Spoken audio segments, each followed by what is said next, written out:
आजा घरे पिया परदेसिया, आयल छठी त्योहार, आयल छठी त्योहार। भूखब हम छठी के बरतिया, मन में लालसा हमा, मन में लालसा हमा।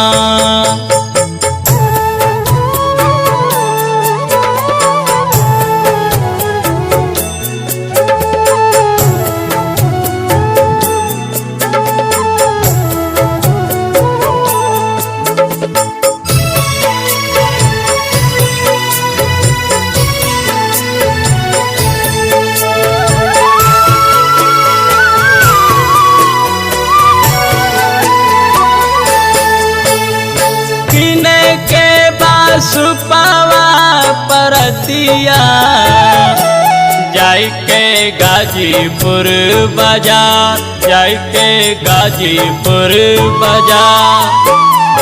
केरावा के साथे नारियलवा, मुखिया माई के यहाँ, मुखिया माई के यहाँ।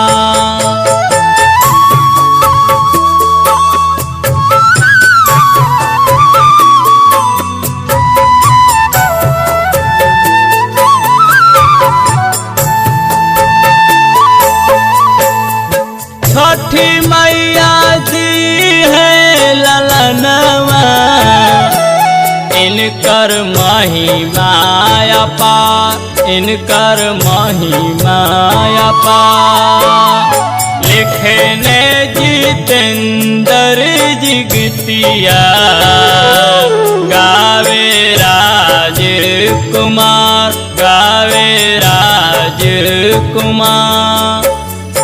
आजा घरे पिया परदेसिया, आयल छठी त्योहार, आयल छठी त्योहार।